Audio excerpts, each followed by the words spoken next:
बोल जयकारा बोल मेरे श्री गुरु महाराज जी की जय। श्री अनंतपुर वासी श्री भगवान की जय। आदर्श गुरु भक्ति श्री श्री 108 श्री सदगुरुदेव महाराज जी श्री तृतीय पातशाह जी ने आपको जिस समय और जिस प्रकार की सेवा प्रदान की, आप हितचित पूर्ण श्रद्धा एवं कर्तव्यनिष्ठ बनकर पूर्ण करते गए। आपके लिए जंगल में झाड़ियों की सफाई करना, पत्थर उठाना, बाग बगीचे की संभाल, ट्रस्ट ऑफिस की सेवा करना अथवा प्रबंधक समिति में सम्मान पाना एक ही समान था। आपका लक्ष्य एक ही था। जैसा कहा है कि तू दरो गुम शो विशाल ई अस्तो बस तू मबाश असला कमाल ई अस्तो बस। हे जिज्ञासु, तू अपने मालिक के ध्यान में पूर्णतः लीन हो जा, क्योंकि इसी का नाम योग है। तू स्वयं को मिटा दे। भक्ति मार्ग में बस यही पूर्णता है।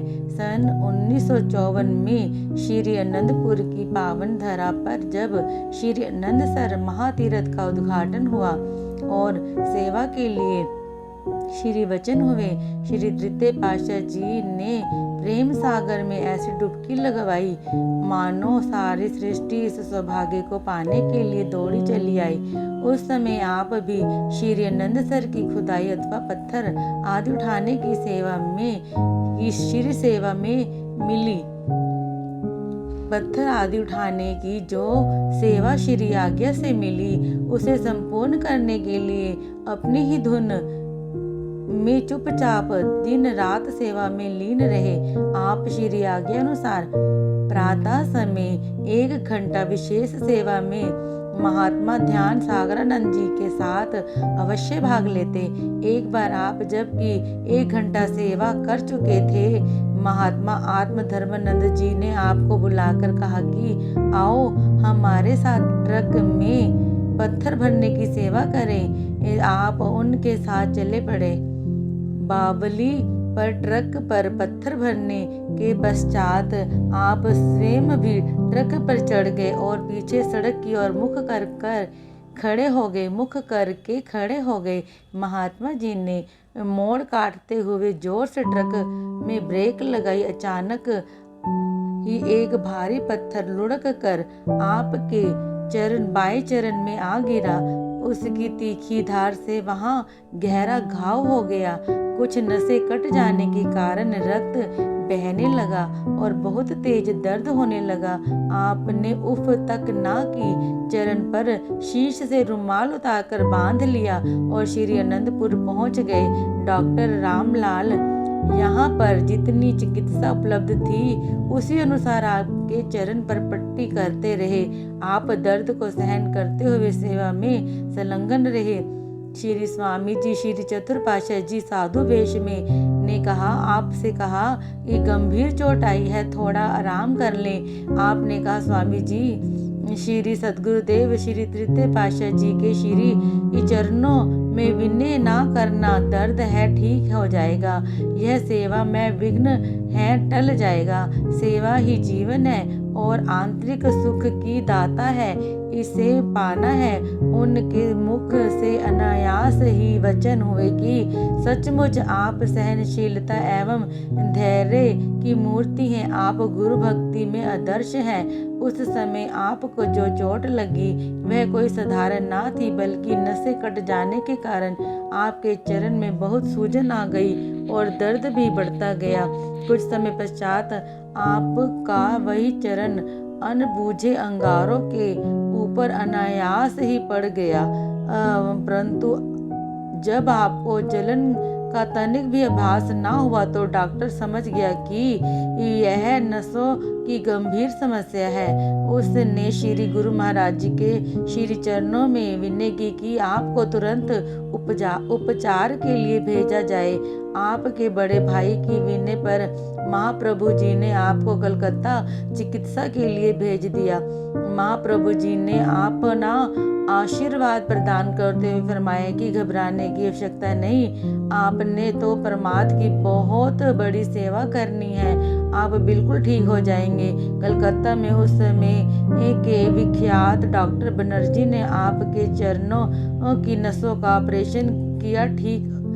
ऑपरेशन द्वारा ठीक किया। महात्मा निज अनमोलानंद जी भक्त वेश में आपकी सेवा में भेज दिया। इस प्रकार आप चिकित्सा करवाकर वापस श्री अनंतपुर लौट आए और पुनः सेवा में संलग्न हो गए।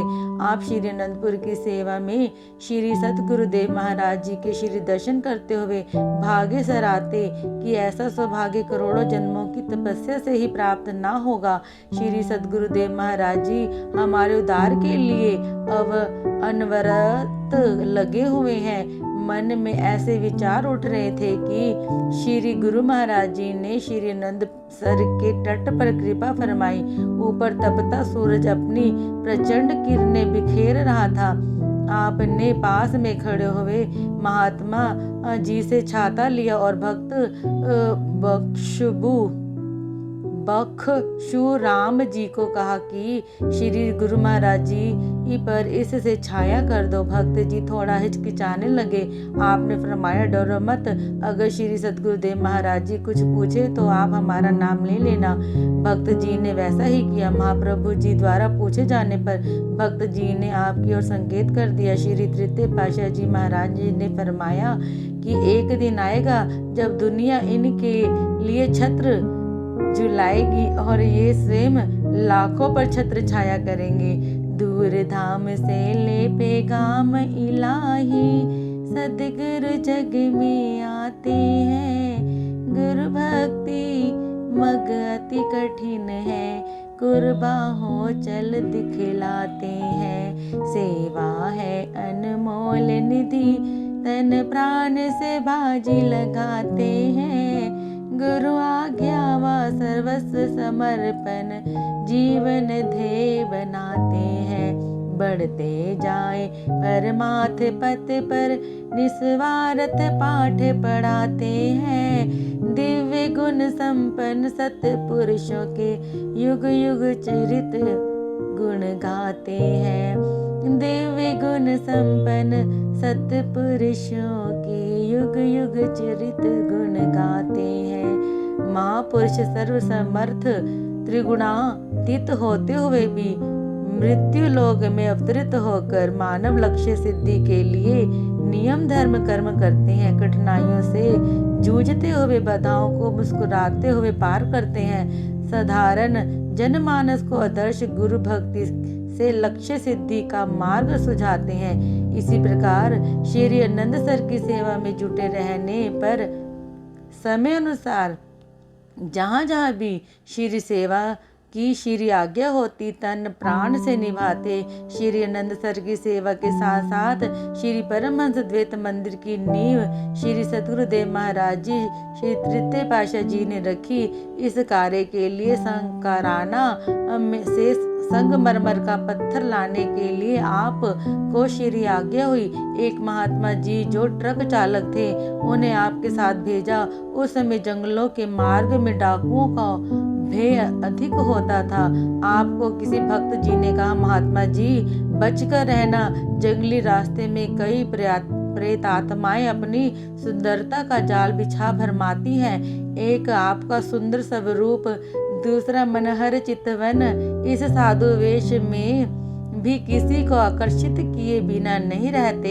आपने उत्तर दिया, भगत जी हमारे श्री गुरु महाराज जी के सौंदर्य के सम्मुख कोई तुलना योग्य है ही नहीं। उनके श्री वचन है, गुरु का शब्दू रखवारे, उचकी चौगिर्द हमारे।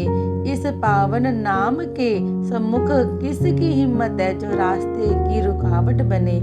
हमें तो केवल श्री आज्ञा श्रीधाय कर सेवा की ओर ध्यान देना है। आप महात्मा जी के साथ ट्रक में बैठकर मकराना की ओर चल पड़े। मार्ग में सड़क पर एक छोटी सी चाय की दुकान खोखा थी। आप कुछ देर के लिए वहां रुक गए। चाय वाले ने आपके मुखमंडल की ओर निहारते हुए कहा, महाराज, आगे रास्ता खतरनाक है। रात्रि के समय यहाँ ट्रक चलाना कर ठीक नहीं। यदि आप यहीं रात्रि बिता लें। यहाँ से कुछ दूरी पर मकान तो नहीं है, कच्चा घरौंदा है मेरा। आपने कहा, अभी तो संदेह है, रात्रि तक हम काफी सफर तय कर लेंगे। दृढ़ संकल्प कर लो, फिर रात्रि भी दिन में बदल जाती है। देखो, अभी तो सूर्य चढ़ा हुआ है। आप वहां से आगे चल दिए। मार्ग में एक नागफन फैलाए बैठा था। रात्रि का अंधकार गहरा हो चुका था। ट्रक की आवाज सुनते ही वह सड़क के एक ओर हो गया और आप को दर्द भरी आवाज सुनाई दी। आपने ट्रक रुकवाकर पूछा, कौन है? हमें क्यों भरमा रहे हो? उसने कहा, महाराज, आपके ट्रक की आवाज में एक दिव्य रोशनी से दिव्य पुरुष के दर्शन हुए। दर्द भरी आवाज सुनकर जब आपने अपने मुख से नाम शब्द का उच्चारण किया, उसे श्रवण कर हमें शीलता मिली है। अब हमारे उद्धार का साधन आपके हाथ में है। आपने कहा, हमारे हाथ में नहीं, श्री गुरु महाराज जी के हाथ में है। आपने आंखें मूंद कर श्री गुरु महाराज जी को सिमरन किया। श्री तृतीय पातशाह जी ने साकार श्री दर्शन देकर आपको फरमाया कि आप इन्हें सब कुछ बता सकते हैं, इनका उद्धार कर सकते थे, कर देते। आपने विनय की, स्वामी जी, अभी मैं सेवक हूँ, इतना कह श्री चरणों में मस्तक धर दिया।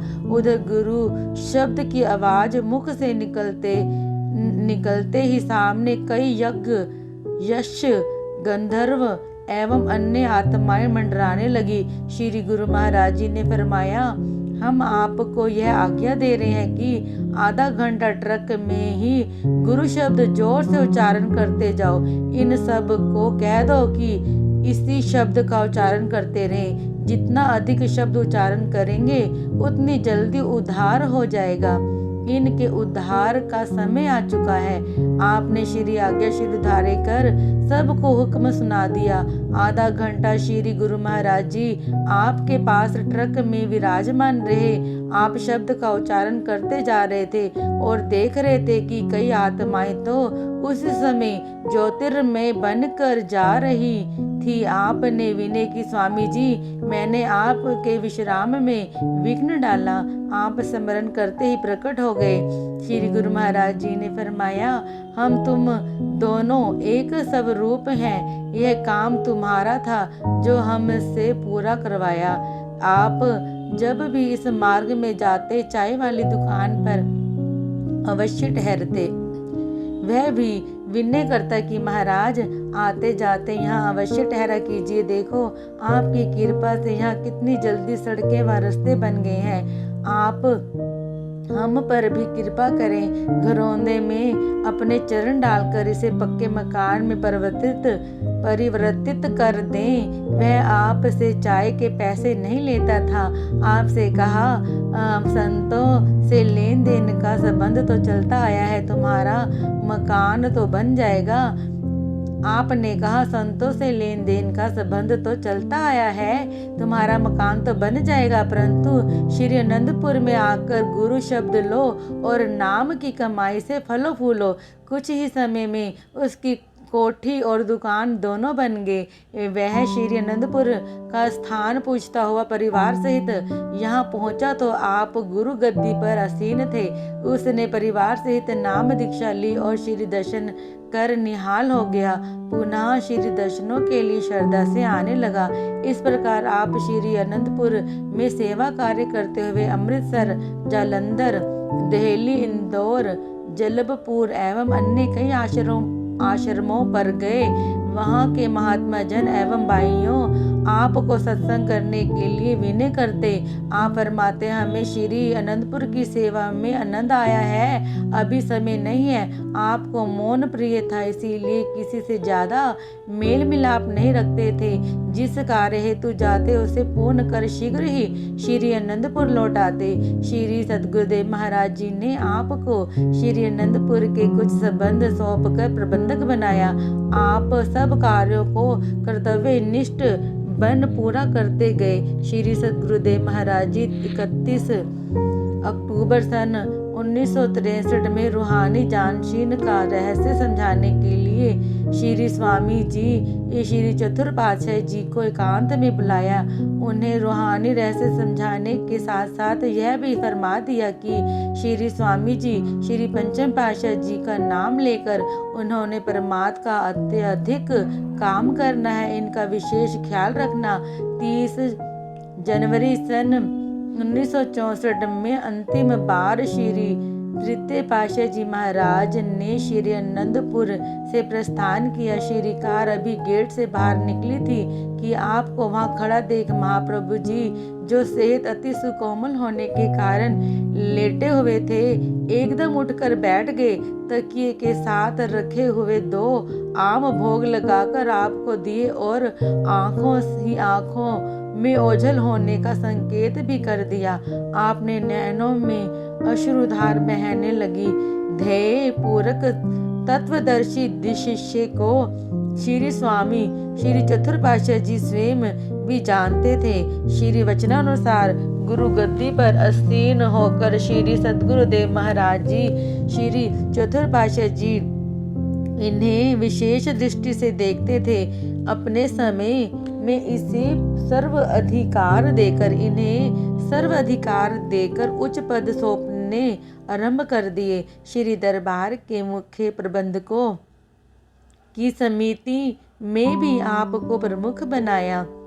श्री दरबार के सभी बड़े बड़े कार्यों की जिम्मेवारी आपको सौंप दी। स्वयं निज मुख से फरमाते थे, ये श्री पंचम पातशाह जी बड़े गुरुमुख हैं, ये हमें बहुत प्रिय लगते हैं, आज्ञा पालन में तत्पर हैं, सब काम सच्चाई गैर खवाही एवं नेक नीति से करते हैं। श्री सद्गुरुदेव महाराज जी श्री चौथे पातशाह जी के समय में भी आप गुरु निष्ठा भक्ति एवं सच्ची लगन से सेवा एवं श्री आज्ञा पालन में विशिष्ट बने रहे। एक बार श्री सद्गुरुदेव महाराज जी ने आपको अंदर बुलाया और फरमाया कि अभी अभी मकराना जाना है। आप श्री आज्ञा शिरोधार्य कर अभी बाहर आए कि संदेश मिला कि श्री आज्ञा हुई है, मकराना नहीं, अमृतसर जाना है। आपने विनय कर दी, श्री आज्ञा शिरोधार्य है और दोबारा अंदर नहीं गए। अभी कमरे में पहुंचे ही नहीं थे कि श्री आज्ञा हुई कि श्री आनंदपुर की सेवा करो, बाहर जाने की क्या जल्दी है। आप सेवा कार्य आरंभ करने लगे तो पुनः अंदर बुलाया और फरमाया कि किस सेवा को प्रथम प्रमुखता देनी चाहिए, यह आपको सोचना था। आपने विनय की स्वामी जी भूल हो गई, अब किस सेवा को प्रथम करना है आज्ञा दे। श्री वचन हुए कि पूर्णतः इसी का नाम है। बाहर जाने पर वही पास खड़े महात्मा जी ने कहा, वाह, आपने एक बार भी नहीं कहा कि मैंने क्या गलत किया है। आपने फरमाया, गलत सही तो श्री गुरु महाराज जी जानते हैं, हमने अपना कर्तव्य निभाना है। कितनी महानता एवं रहस्य भरा है इसमें, साधारण जीव नहीं जान सकता। इसे देखने व सुनने में चाहे ये बातें भले ही छोटी मालूम होती है, परंतु इन्हीं के अंदर सत्यता के गहरे रहस्य छुपे होते हैं। श्री गुरु आज्ञा पालन में यह प्रमाण आपकी महानता का प्रतीक है। एक बार श्री सद्गुरुदेव महाराज जी श्री चतुर्थ पातशाह जी ने श्री आनंदपुर के सभी स्थायी निवासियों को बुलाकर श्री प्रवचन फरमाए कि गुरुमुखो, भक्ति और परमार्थ एक ऊंची मंजिल है। सदगुरु की आज्ञा पालन करते हुए जो गुरुमुख सेवा भक्ति व भजनाभ्यास में दिल लगाते हैं, वे अपनी मंजिल को शीघ्र ही पा लेते हैं। यह मार्ग गुरुमति का है। यह केवल श्री सदगुरु की आज्ञा मौज में अपने जीवन को डालना ही वास्तव में सदगुरु की प्रसन्नता को पाना है। सदगुरु की प्रसन्नता में श्री गुरुमुखों का कल्याण है। संत सतगुरु जीव की भलाई के लिए सोचते हैं, इसीलिए भक्ति मार्ग में जीव को सादा खाना, सादा पहनना और उच्च विचार रखने चाहिए। आज आपको बुलाने की हमारी यही मौज थी कि सभी गुरुमुख केवल खादी के कपड़े ही पहना करें। एक खद्दर आपको स्टोर से मिल जाएगा। समय अनुसार महापुरुष अपनी मौज बदलते रहते हैं। जब जैसी मौज हो उसी को ग्रहण करना ही गुरुमुख का कर्तव्य है। श्री सद्गुरुदेव महाराज जी के प्रवचन सुनकर सब अपने कमरों में आ गए। किसी ने यह कह कर कि पापलीन या अन्य कपड़ों भी दरबार में से ही मिलते हैं, इनके फटने पर खद्दर पहन लेंगे। किसी ने कुछ समय पश्चात और किसी ने श्री आज्ञा पर ध्यान ही ना दिया, अपनी अपनी बुद्धि अनुसार आचरण किया। आपने श्री पंचम पातशाह जी ने कहा कि खद्दर के सिवाय अन्य कपड़े श्री दरबार से मिले हैं। अन्य जो वचन हुए हैं वे भी श्री गुरु महाराज जी ने ही फरमाए हैं। अतः हम अब खद्दर के सिवाय कुछ नहीं पहनेंगे। आपके पास उस समय खद्दर का केवल एक ही चोला था, बदलने के लिए दूसरा बिल्कुल नहीं था। आपने कमरे में जाकर अन्य पापलीन आदि के वस्त्र एक और रख दिए और उसी समय खद्दर लेकर उसे सिलवाकर तब चोले को बदला। यही आपकी श्री आज्ञा पालन में निष्ठता और दृढ़ता थी। सन 1968 में आपकी बहन ने लड़के का विवाह था। आपके बहन के लड़के का विवाह था। उन्होंने श्री चरण में विनय भिजवाई एवं आपको कलकत्ता विवाह में सम्मिलित होने का निमंत्रण दिया और आने के लिए विवश भी किया। अभी सभी भाई बहन प्रेमी थे। आपको महात्मा योग प्रकाशानंद जी ने कहा कि हमारे साथ चलो, हर्ज ही क्या है। आपने उत्तर दिया, जब संसार से पीठ कर दी तो संबंध कैसा। अब तो श्री आनंदपुर के गुरुमुख महात्मा ही सब संबंधी हैं। श्री 108 श्री चतुर्थ पातशाही जी ने आपको फरमाया कि आप इस काम को पूरा करके आ जाओ। श्री आज्ञा श्री धारे कर आप कलकत्ता चले गए। वहाँ एक अलग कमरे में विराजित हो भजन ध्यान में बैठे रहते। आपने सभी संबंधियों को दिन में एक बार मत्था टेकने की आज्ञा दी। आपने कहा कि यहाँ हमारा दिल नहीं लग रहा। आप कार्य संपन्न कर शीघ्र ही श्री आनंदपुर लौट आए। श्री 108 श्री चतुर्थ पातशाह जी ने श्री आनंदपुर दरबार की सुचारू व्यवस्था के लिए एक प्रबंधक समिति बनाई। उस समय महात्मा श्री सदगुरु सेवानंद जी श्रीमान जी श्री आनंदपुर के प्रबंधक में काफी समय देते थे और सत्संग की सेवा कार्य से बाहर भी जाते थे। महात्मा योगात्मानंद जी, महात्मा शांतात्मानंद जी, महात्मा योग प्रकाशानंद जी, महात्मा अखंड प्रकाशानंद जी, महात्मा रोशनानंद जी, महात्मा विचार परमानंद जी, महात्मा संतोषानंद जी आनंदपुर के प्रबंधकों में प्रमुख थे। श्रीमान जी, महात्मा परम विवेकानंद जी सिंधी श्रीमान जी, महात्मा गुरु दर्शनानंद जी, महात्मा आत्मदर्शानंद जी, महात्मा धर्म श्रद्धानंद जी, महात्मा सुख सागरानंद जी, महात्मा परम शांतानंद जी सत्संगी महात्मा जनों के मुख्य थे। सब महात्मा जन पर्व पर श्री आनंदपुर में एकत्रित होकर मीटिंग करते। श्रीमान जी के कमरे में समिति के विचार विमर्श करने के लिए एक ऊंचा थल्ला बना हुआ था। उस समय कमरे में थल्ले अर्थात ऊंची जगह बनाई जाती थी। आप उन सबको उस ऊंचे स्थान पर बिठाते और स्वयं नीचे बैठ जाते। वे सब आपको देखते ही रह जाते। कभी कभी महात्मा योग प्रकाशानंद जी कह ही देते कि आप हमारे साथ क्यों नहीं बैठते। आप फरमाते कि आप सब महान हैं, हम सेवक हैं। सबके मुंह से निकलता कि इतनी विनम्रता से तो इंसान सब कुछ प्राप्त कर लेता है। वे क्या जाने कि आप पूर्ण ही हैं। आपने श्री सद्गुरुदेव जी की, श्री तृतीय पातशाह जी एवं श्री सद्गुरुदेव जी श्री चतुर्थ पातशाह जी के समय में एक रस श्री आज्ञा पालन एवं सेवक धर्म के आदर्श को स्थापित कर दिखाया। आपकी महानता का ज्वलंत उदाहरण आप स्वयं हैं। बोलो जयकारा बोल मेरे श्री गुरु महाराज की जय, साचे दरबार की जय, सच्चिदानंद भगवान की जय। अगर आपको हमारी वीडियोस देखना पसंद है और आप हमारे चैनल से जुड़े रहना चाहते हैं तो प्लीज़ वीडियो को लाइक, शेयर और चैनल को सब्सक्राइब कर दीजिए।